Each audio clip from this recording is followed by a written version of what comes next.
नमस्कार दोस्तों, मेरे चैनल पर आपका बहुत बहुत स्वागत है।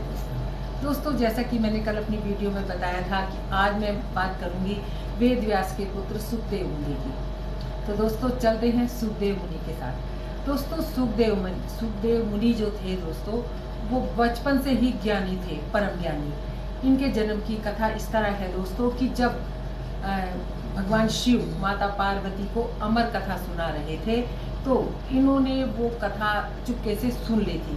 भगवान शिव ने वहां पर चारों तरफ आग का एक घेरा बना दिया था ताकि कोई भी वहां आकर उस कथा को ना सुन पाए, और बहुत एकांत और बहुत छुपा के गुप्त तरीके से वो कथा वो पार्वती जी को सुना रहे थे।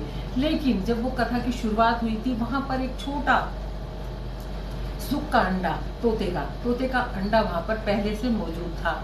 और दोस्तों, उस कथा के प्रभाव से वो अंडा फूट गया और उसमें से छोटे से शुक निकले, मतलब तोते का बच्चा, और उन्होंने वो पूरी कथा सुन ली।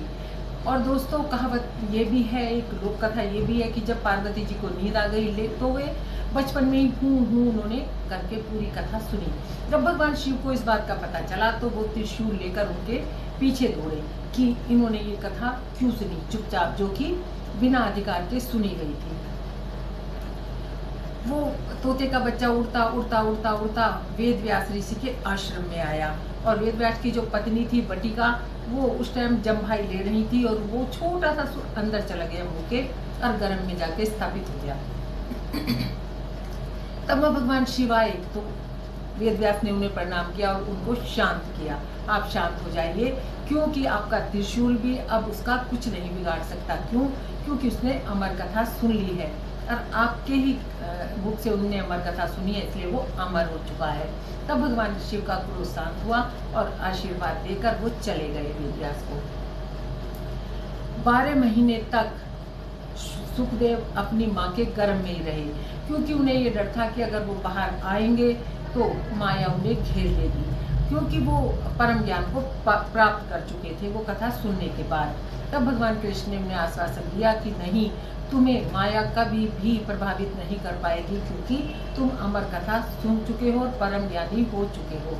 तब 12 साल बाद भगवान के कहने पर उन्होंने जन्म लिया माँ के गर्भ से। माँ के गर्भ से निकलते ही सुखदेव वन को चले गए। उसी अवस्था में दिगंबर यानी कि नग्न अवस्था में उन्होंने कपड़े धारण नहीं किए और वो इसी तरह वन को चले गए।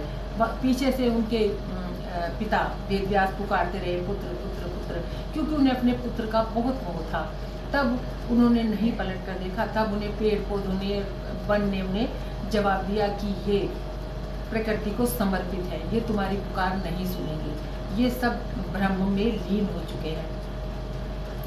वेद व्यास घर आए, वापस घर आ गए और वो मुनि चले गए तपस्या करने। एक और उसमें छोटा सा एक कथा आती है दोस्तों कि जब सुखदेव जा रहे थे तो रास्ते में अप्सराएं स्नान कर रही थी नदी में। अप्सराओं ने उन्हें देखकर कोई भी प्रतिक्रिया नहीं दी, क्योंकि उनकी जो आंखों में, उनके जो चेहरे पे वो भाव नहीं था कि जिससे स्त्री और पुरुष का उनको ज्ञान हो। वो सिर्फ ब्रह्म में ही लीन थे, वो ब्रह्म स्वरूप थे। और जब वेद व्यास वहां से गुजरे तो उन्होंने उन्हें देखकर लज्जा का अनुभव किया और कपड़े पहन लिए। तब वेद व्यास ने पूछा कि मेरा पुत्र तो युवा था, उसे देखकर तुम्हें कोई संकोच नहीं हुआ, फिर मुझे देखकर इस तरह संकोच क्यों?